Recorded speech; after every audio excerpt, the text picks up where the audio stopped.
Video में हम बात करेंगे स्टैंड फेक। स्टैंड फेक हम कैसे निकालें। तो दोस्तों सबसे पहले स्टैंड फेक निकालने से पहले आपको कुछ डाटा लेना होगा। तो चलिए मैं आपको एक एक करके बताता हूँ क्या क्या लेना पड़ेगा आपको। तो दोस्तों जो भी आप डाटा लेंगे ना वो रनिंग टाइम का आप डाटा लेंगे, ठीक है। रनिंग टाइम का जो भी वैल्यू कह लीजिए या डाटा कह लीजिए, ठीक है। तो जो भी आप लेंगे वो रनिंग टाइम का लेंगे। स्काडा से या मिल में जाके पूछ सकते हैं, ठीक है। अब दोस्तों मैं रिकमेंड करूँगा जो पुलपिट होता है, पुलपिट में आप जाएंगे तो आपको सब वैल्यू मिल जाएगा, स्काडा में रहता है, ठीक है। वहाँ से आप जाके ले सकते हैं। तो दोस्तों जो मेरा वैल्यू है वो क्या क्या है मैं यहाँ पे लिख लेता हूँ। तो चलिए सबसे पहले आप जो है ना मोटर का आरपीएम लेंगे। तो यहाँ पे मोटर का आरपीएम रनिंग वाला यानी कि जो इस खाड़ा में रनिंग में चल रहा है वही वैल्यू आप लेंगे। तो मोटर आरपीएम यहाँ पे मैं लिख लेता हूँ मोटर आरपीएम। तो मोटर आरपीएम क्या है, मेरा रनिंग टाइम का देख सकते हैं। जो मेरे वहाँ का है मैं अपने वहाँ का लिख रहा हूँ, आप अपने वहाँ के लिखेंगे आपके वहाँ क्या चल रहा है। अभी देखिए मोटर आरपीएम हो गया। उसके बाद जो दूसरा पॉइंट होता है ना दोस्तों वो रेशियो होता है, यानी कि गियर रेशियो, ठीक है। तो गियर रेशियो क्या है, आप अपने मिल में जिस भी स्टैंड का निकालेंगे उसका गियर रेशियो ले लेंगे। तो मेरे वहाँ जो गियर रेशियो है वो 5.96:1। अब दोस्तों यहाँ पे जो भी वैल्यू मैं ले रहा हूँ ना वो C8 स्टैंड का मैं ले रहा हूँ। आप जिस भी स्टैंड का लेंगे उसी का टोटल वैल्यू होना चाहिए, कोई दिक्कत। अब देख सकते हैं यहाँ पे मैं C8 का मोटर आरपीएम ले लिया, C8 का गियर रेशियो ले लिया। अब C8 का जो रोल्ड आया है ना वो भी मैं यहाँ पे लिख लूँगा, ठीक है। रोल्ड आया क्या है C8 का, तो मैं यहाँ पे लिख लेता हूँ दोस्तों, वो है आपका 388। अब जो फार्मूला होता है ना मैं बताता हूँ कैसे इसको निकालेंगे। तो चलिए यहाँ पे देख सकते हैं दोस्तों, ये जो एक फार्मूला होता है गियर रेशियो इक्वल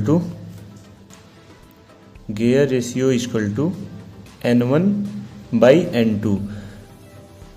अब यहाँ पे जो N1 है ना वो N1 आपका मोटर आरपीएम है, ठीक है, मोटर आरपीएम।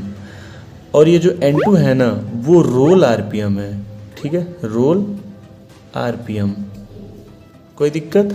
तो जब भी मैं N2 का बात करूंगा ना तो आप रोल आरपीएम समझेंगे, और जब भी N1 का बात करूंगा तो आप मोटर आरपीएम समझेंगे। क्योंकि सबसे पहले आपका जो आता है मोटर आता है, उसके बाद आपका जो आता है रोल आता है, ठीक है। ये आपका सबसे पहले यहाँ पे मोटर आएगा, मोटर के बाद ऐसे कुछ कार्डन सॉफ्ट लगे होते हैं, फिर उसमें ऐसे कुछ इस तरीके से रोल लगे होते हैं, ठीक है। तो सबसे पहले आपका मोटर आता है। तो मोटर का जो आरपीएम होता है सबसे पहले लेते हैं N1/N2, गियर रेशियो अगर निकालना रहता है तो, ठीक है। अब यह करके इसको हम लिख सकते हैं N2 = N1/गियर रेशियो, कोई दिक्कत। अब देखिए दोस्तों यहाँ से मैं N2 निकाल लूँगा, यानी कि हम रोल आरपीएम निकाल लेंगे, ठीक है। अब यहाँ से मैं इसको रोल आरपीएम भी लिख सकता हूँ, रोल आरपीएम, ठीक है।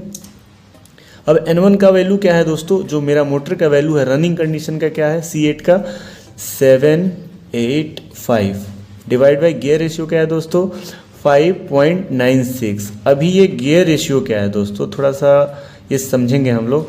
दोस्तों गियर रेशियो का मतलब होता ये है, जैसे 5.96:1 है ना, तो जो मेरा मोटर है ना वो मोटर साइड जब मेरा 5.96 टाइम चलेगा, मतलब 5 चक्कर घूमेगा, ये 6 अप्रोक्सीमेट मान लीजिए 6 बार घूमेगा, तो जो मेरा रोल है ना वो 1 बार घूमेगा। इसका मतलब यही होता है। तो दोस्तों जब हम रोल आरपीएम यहाँ पे अभी निकाल रहे थे, रोल आरपीएम जब इसका डिवाइड आप करेंगे ना तो जो वैल्यू आएगा ना 131.7114, ये आपका वैल्यू निकल के आ जाएगा। वैल्यू यानी कि रोल आरपीएम निकल के आ जाएगा, ठीक है। यहाँ तक कोई दिक्कत। तो चलिए आगे चलते हैं, यहाँ तक कोई दिक्कत नहीं है। तो अब दोस्तों जो हमारा फेक निकालने का फार्मूला होता है ना, वो होता है v equal to pi D N divide by 60,000। ठीक है, ये हमारा होता है फेक निकालने का फार्मूला, यानी कि वेलोसिटी। वेलोसिटी का मतलब होता है कितने वेग में ये जो मेरा स्टैंड होता है, जैसे मान लीजिए ये मेरे पास कोई स्टैंड है, ठीक है, स्टैंड का 2 रोल होते हैं, उन दोनों रोल के बीच में जब हमारा माल लगता है तो वो कितना फेंक रहा है वही हम निकाल रहे हैं। तो ये कितने वेलोसिटी से फेंक रहा है, ठीक है, तो फेक या वेलोसिटी। तो यहाँ पे मैं फेक लिख लेता हूँ और भी को ऐसे कर लेता हूँ। तो अब दोस्तों इसमें वैल्यू पुट करते हैं और निकालते हैं फेक, C8 का फेक निकालते हैं। ठीक है, तो पाई का वैल्यू क्या होता है दोस्तों, पाई का वैल्यू होता है 3.143 into dia, D for dia. Dia कितना आया था, तो डाया अभी मैं यहाँ पे लिखा था, यहाँ पे देख सकते हैं कितना था दोस्तों 5.96। तो यहाँ पे लिख लेंगे दोस्तों 5.96 इंटू, अब दोस्तों ये जो n है ना, अब n जो है हमको इसको n2 लिख लेना है। क्यों, क्योंकि हम रोल के तरफ का सारा वैल्यू लिए हैं, ना कि हम मोटर का। ठीक है, तो ये n2 इसलिए मैं कर रहा हूँ क्योंकि मैं रोल का RPM लूँगा, ना कि मोटर का, क्योंकि रोल का RPM लूँगा तभी फेक निकलेगा। तो यहाँ पे रोल का जो RPM है कितना निकल के आया है 131.714 डिवाइड बाई 60,000। अब इसको कैलकुलेशन कर लीजिए, चलिए करते हैं।